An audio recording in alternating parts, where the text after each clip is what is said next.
Lead Time is a weekly dose of leadership insights and interviews from Tim Allman and Jake Bessling. Lead Time is for any leader living in a busy world looking to be inspired, equipped, and empowered to lead others to their fullest potential. This is Lead Time. Welcome to Lead Time. Tim Allman here with Jake Bessling, and we believe that eternities are changed when you as a leader choose to grow. So the other day, Jake, I'm walking through our office, and Lee Bauer, our campus director at Gilbert campus, she stops me and says quite boldly, you need to have more seasoned people on to talk about wellness, holistic wellness. You had Tim Allman at wellness. That's right, heart, body, mind, spirit. She says, I'm sick of the KJ Struzes and all these young people who get on there to talk about wellness. Why don't we bring, And she's thinking other people. She's like, oh, this person no would be time great, like this the present. But no. We have the Lee Bauer here with us today.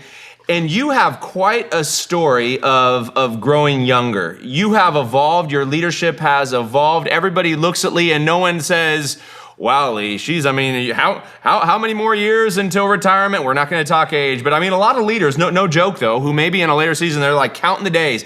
Can't wait.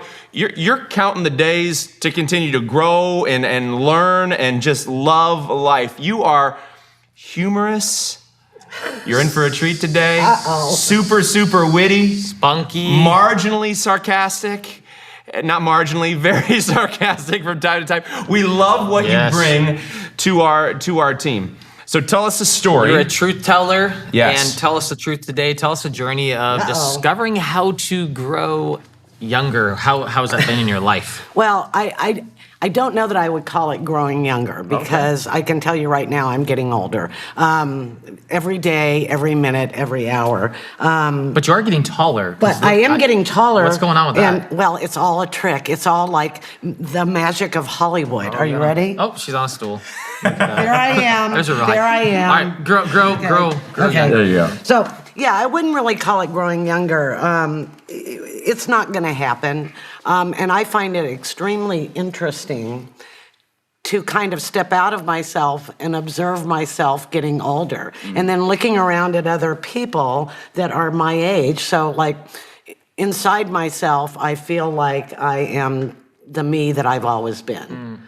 Who else would you be, Lee? Well, but as we get older, we get more, mature. And I don't actually feel that way. I can be mature And if that's I a have positive to. thing for you. I think it is a positive thing. I think that part of getting older, and now you're making me jump around. I wrote out, you guys see, I've written out a well-documented script. We're just friends talking to you. Yeah, we're done now.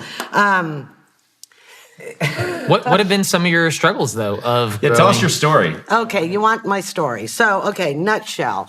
I am built like my dad. Mm-hmm. Okay, well, let's just talk physical here for a minute, and eating and food. What does it mean to be built like your dad? Well, my dad was wide and stocky.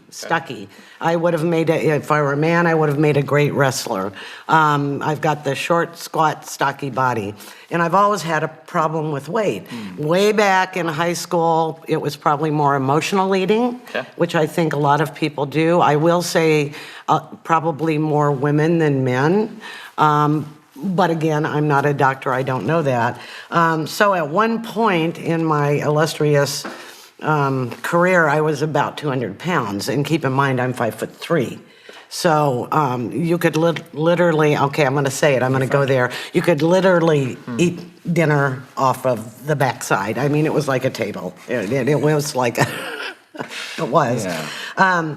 So, and I always struggled with it. Again, it was emotional. And I will tell you a story from high school. Mm-hmm. So I became addicted to sugar. And sugar, as you know, lifts you way up and then drops you down. And when you're a teenager and you've got hormonal issues, so you're dealing with the rush of hormones, that can be totally devastating to you. What was your go-to sugar?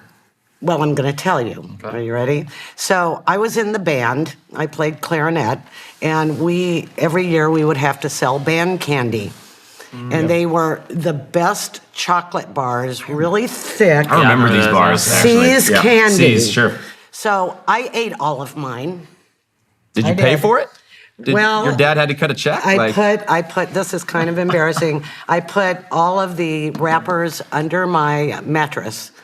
And while my mother was cleaning, I'm an only child, so I was the focus, right?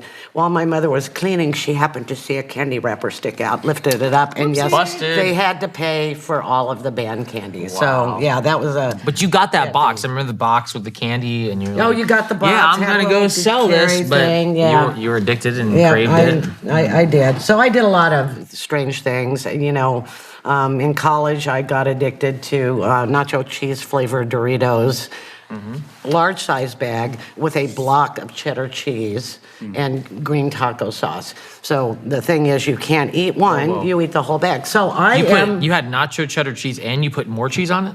Yeah, you take and put some cheese on it. Yeah, I had a real problem with food.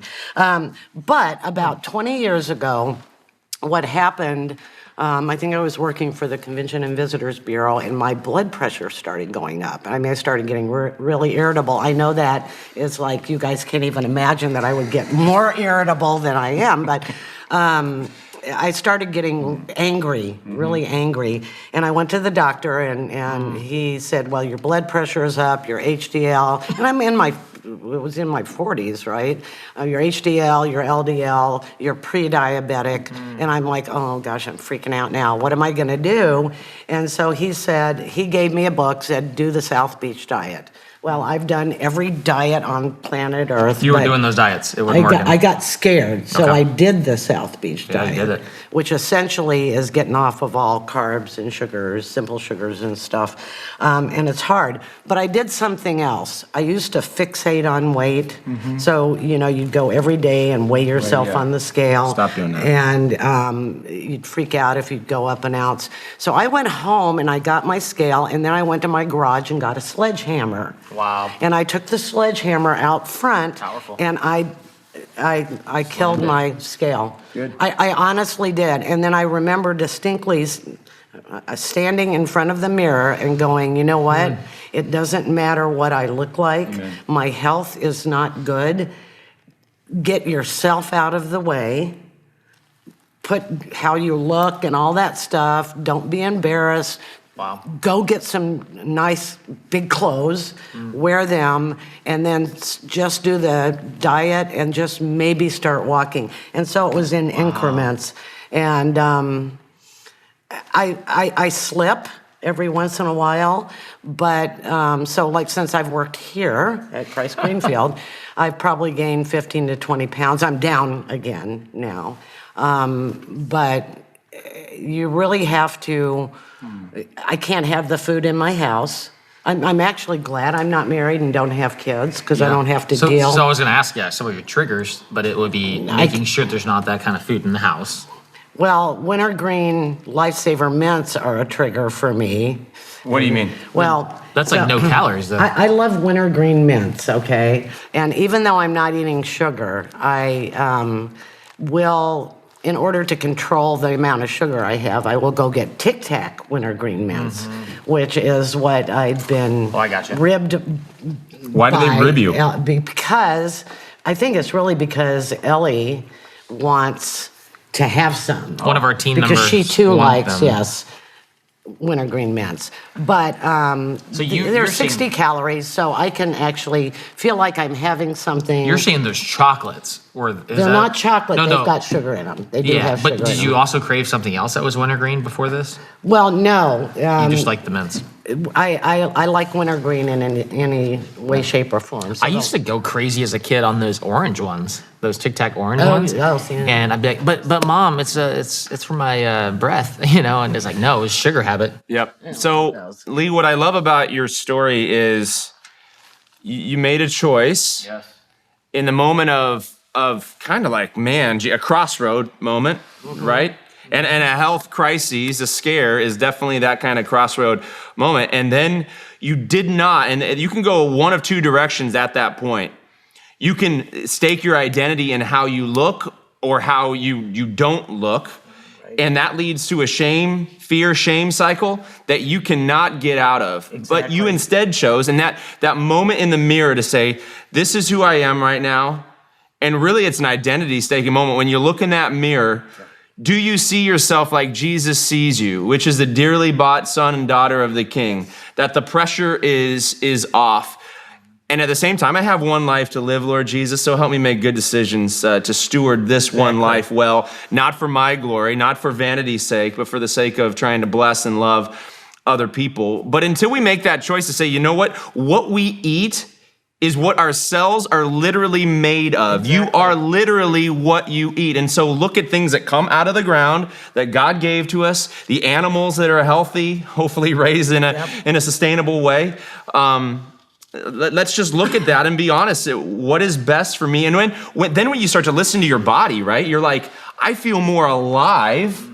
Yes, you do. When I eat well, and the blood sugar just maintains like a good balance rather than, that's it, right? Yep. So thank you for going on that journey and being honest and vulnerable to talk about it with us. So I want to get a little bit more granular right now. What are the holistic habits that you have over the last 20 years just helped, and there's ebbs and flows, different seasons. Right. But what are some of those habits that you're like, man, at this season of life for me, this is really working? Okay, well, real quickly, I had gained weight since I came here, and something else occurred. So as we get older, things start to hurt. You're not as resilient as you are.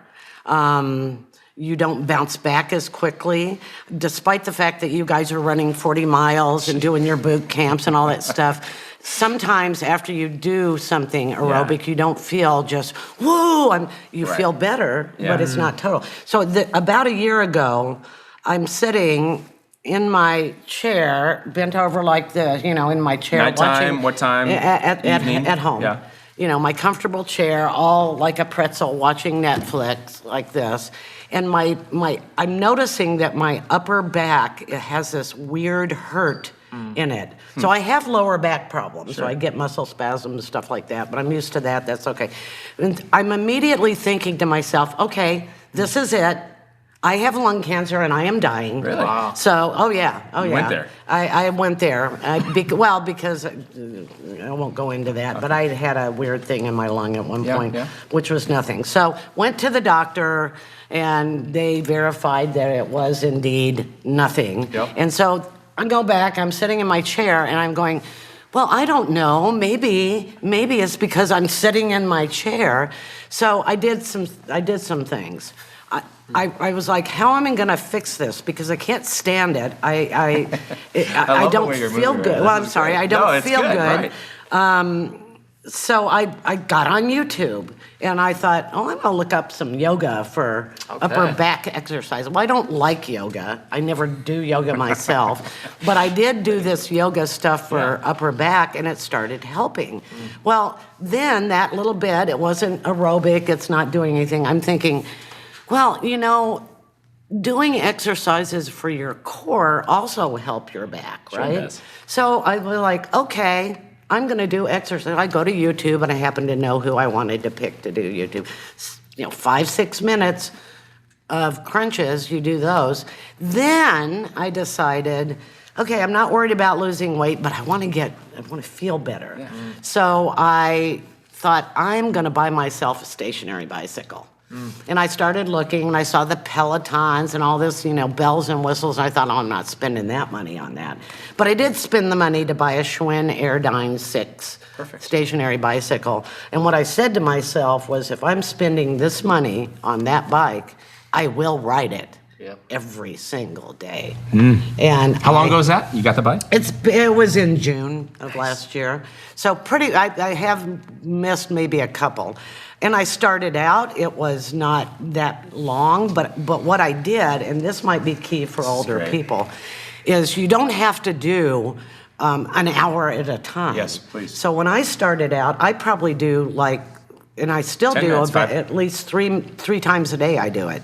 So if I have time in the morning, which I didn't this morning, I'll get up and do maybe 10 minutes of just, pedaling. Yep. Then when I go home, I'll do another 10 minutes, maybe go do my setups, and then, after I eat, maybe do another 10 minutes. So I'm getting, and Smaller increments. Right, as time goes on. So it may be smaller increments. So those, and the other thing that we do as older people, I don't know if you want to know, but I think as we get older, Yes, we want to know.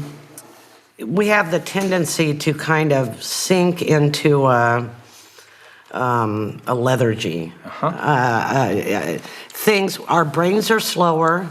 We don't think as fast, although I hate to think what I thought when I was full energy, but we can get depressed. So this is something that is physiological. Again, I am not a doctor, but my doctor told me this because I experienced it, that the levels of serotonin in your brain as you age, and particularly for women, can go down. Sure does. So sometimes you might get a supplement, which I actually did. I hesitate to call it an antidepressant. It's more of a leveling, so it doesn't make you weird or anything.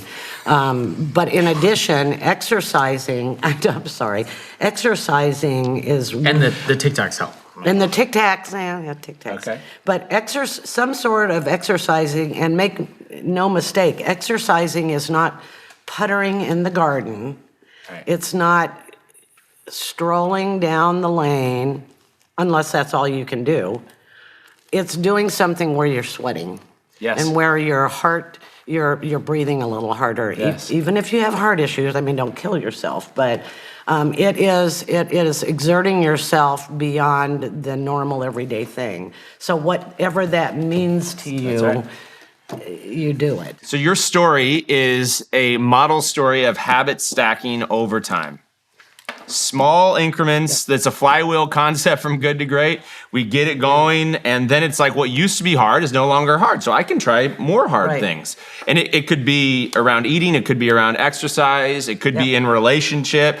It's always like pressing and inviting, like becoming comfortable with the struggle. Yeah. And here's what I've noticed. If folks are like uncomfortable in the struggle in one area of life, in their physical life, that could very easily translate toward relational or your spiritual side. Like, I want to struggle. I want to wrestle with the Lord in terms of my spirit. I want to grow. I want more and more of Him. So those habits, the intensity in the Word is not disconnected from growing intensity as the years go on. And it's a very real thing, like you say. It is. Been there, done that. Life is so daily. I've had disappointment after disappointment, loss after loss. The people that used to be in my life are no longer there. Am I worth a whole lot? Yes, you are.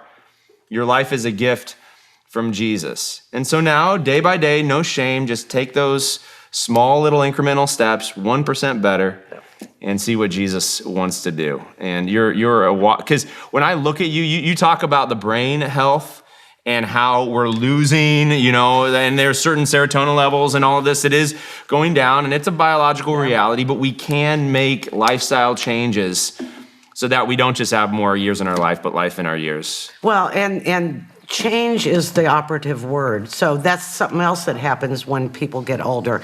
It is, and even as younger people, change is not something that's easy. But I believe within my heart that we are called to be molded by Jesus up until we die into more and more of His image. And that does not mean staying at point A. That means doing whatever you are called to do, however you are called to do it, until the day you die. Amen.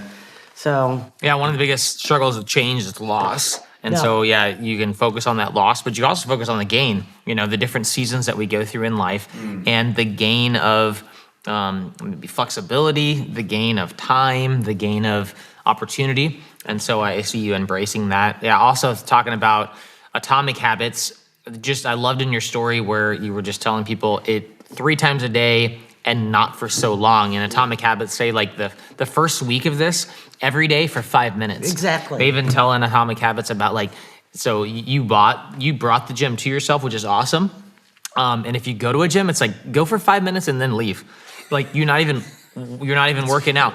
But here's the deal. After 5 days, you're like, I went to the gym 5 times this week versus going for an hour and hating it and then not going back for a week. And so I love that part of your story. And as we've talked to other adults, seasoned adults, the ones that are really thriving right now, and I think into the next part of their life, they also go outside a lot. Yes. Yeah. And so we do live in Arizona where it's a beautiful place, but I remember Doris, I think it was, on our call the other day, just saying, I am hiking almost every day. I go see the sunset. And so to not neglect the created order of the world, the beauty of a simple sunset.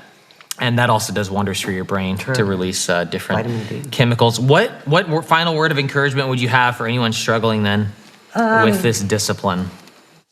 Well, I think you have to look at it holistically. So we talked about your bodies, right?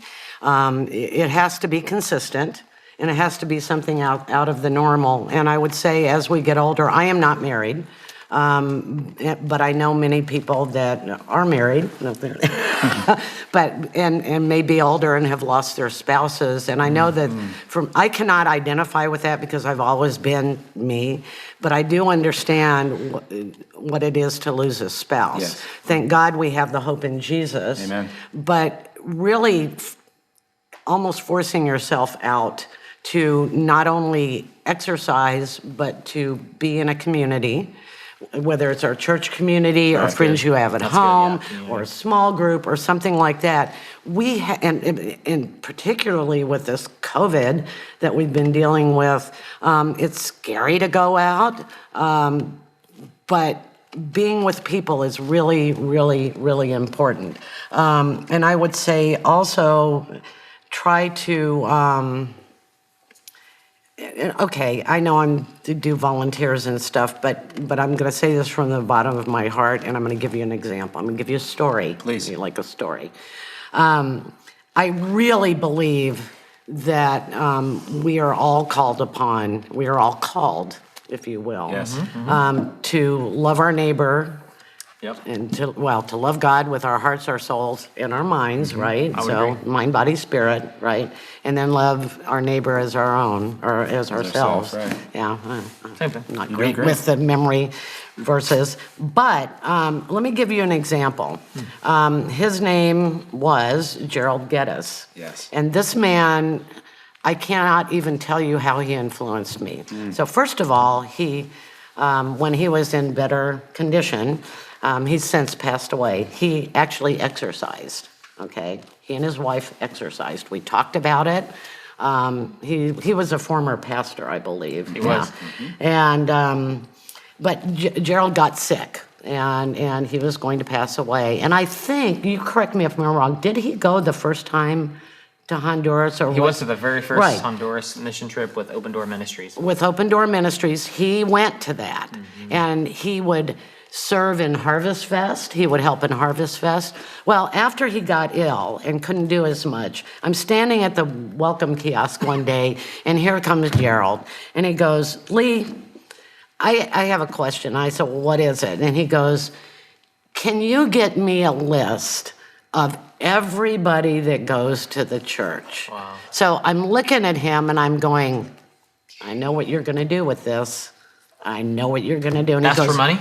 Right, no. There you go. He goes, what am I going to do? I said, you are going to pray for every single person at this church. I can't even talk about it without tearing up, because here's a man whose body was rapidly deteriorating. He knew he was going to go home to meet Jesus. But he was going to do whatever he could, and I have no doubt, up until pretty much the day he was lucid or the day he died, that he prayed for every single person at this church. I just loved him. So there are no excuses. There's power in giving your life away, in serving and wanting more people, this like heart desire to want more people to know how valuable they are in the sight of Jesus. Yep. So we thought about titling this podcast, I thought about it, 3 movements.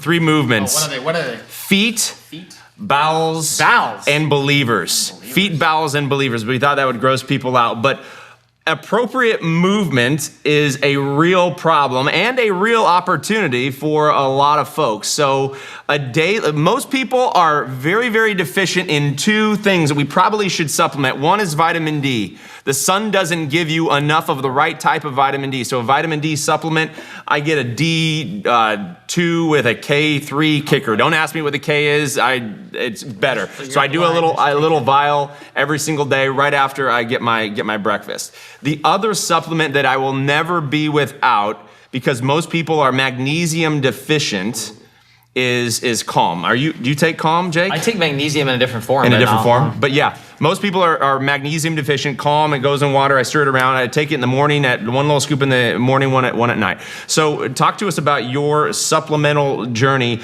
to help with any one of those movements that you care to. You really want to go there? I really, I think we should. As you think about that, I mean, the alliteration guy over here, maybe it's bunions, bowels, believers, I don't have bunions. All right. Feet, But they can fix bunions. Yeah. So, How about your supplemental journey here? For the second movement, I actually, so we all know as you get older and you are a little bit more sedentary, which yes, is why you need to move and do something. Even if you take a walk every morning, it gets things flowing. That's right. But I also take a Metamucil cookie. It's a little pack. It's two cookies. They have cookies. And Don't it's give a up carb. cookies for Lent, then. It's a carb. But I take 2 of those right before I go to bed, and I have absolutely no problems in the morning. The other supplements I take is obviously women who are past a certain age need to supplement with calcium, but equally as important as the calcium is the vitamin D. That's right. And so I was told that my vitamin D was deficient. Well, there's no wonder. We're all wearing sunblock and afraid to go out in the sun. So I too take a vitamin D. I actually take zinc every day. I don't do it as the therapy for when you have a cold. You take it 3 times, but I do take it once a day. That's good. Excellent. I'm trying to think. I take vitamin C. I take a hair, skin, and nail supplement. So that's about awesome. it. Awesome. Also love a B12. B12 Oh, I'm just sorry, kinda amps B12. you up. That's good stuff. You every are day. our campus director at the Gilbert campus. What's exciting you most about your role these days? Trying to figure out what I'm doing. Oh, okay. So, What about that is exciting? Well, I'll tell you. This is great, Lee. Go. Well, it's true. So it's like a whole new world. So I'm actually really learning, and this is part of our leadership process that we're doing. I, by nature, am a doer. Yep. I am ready to do any and everything. I am learning to lift up other people and support them and bring them into fulfilling their calling also. That's a big deal. And train them up, yeah. Exactly. And then a big challenge is, this is boring, but we're limited at space at both the church and the school. And as we open up with COVID, we're getting more and more requests for space. So trying to juggle that and meet as many needs as we can while keeping within our Christ Greenfield worship, serve, and small groups goal has been... You're doing a great job. So you are the platform princess. CCB, Church Community Builder. If you want to understand process cues that move people on a growth track, you've done a lot of training connected to CCB and now the integration of PushPay, just recent. So talk to us a little bit about the power of CCB and really process as a campus director. Okay, well, I will also mention, if you have questions, Joy Gerhauser also, Amen. She's the co-princess of the processes. CCB, Church Community Builder, is an awesome tool. So in my mind, technology is there to enhance the movement of people as they grow and mature in being a follower of Christ. So, for example, people wonder why we want you to RSVP people to church, or people wonder why small groups, we want you to take attendance with the small groups. Well, that's because we can see where you are. And I know it's not Big Brother watching, but it's our concern, it's our jobs to to help you mature as a Christ follower. So as a tool, CCB helps us do that. I mean, it's phenomenal. PushPay is the platform we use when you're giving online. It also does something else that CCB does, but it does it in a different way. No, we're not sitting there going, okay, who's giving what monies. But if you stop giving for a certain amount of time, that may say to us, if it's over 6 months, there's something going on in your life. Or if you stop coming to church and we don't know that, there may be something going on in your life. Should we reach out to you? Yes. What's happening with you? Can we pray?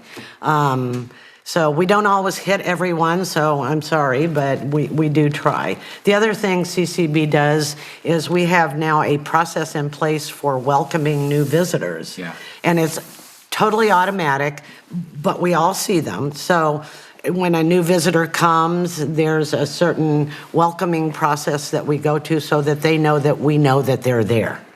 And our goal is to draw them in and make them a vibrant church member. And I've seen that flow chart that you and Tanya Hilton put together. I mean, it is a huge 11 by 17 sheet. If it's yes or no, and then here's the next yes or no, here's the next movement. It's really, really phenomenal. So if you are a church leader and want more help, not just with bunions and bowels, and we want to talk to you about more and more believers. And the leadership development journey, yes, is organic. It's life on life. And it's the Holy Spirit is like the wind. And you can't contain the Holy Spirit. And yet today in 2021, we've got a number of different systems and processes that we should leverage for the advancement of the kingdom. And here's the biggest, whether you're overseeing, Jesus only had 12. Jesus had 3, he had 12, and then 70.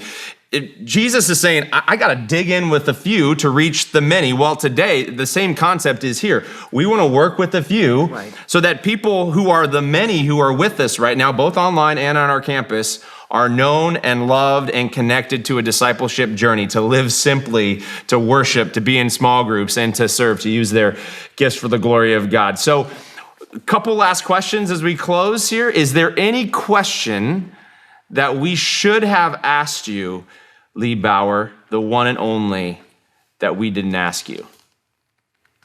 Is there any question that would have brought something? No. This is just. Is there any? I don't think so. I think we covered a lot of.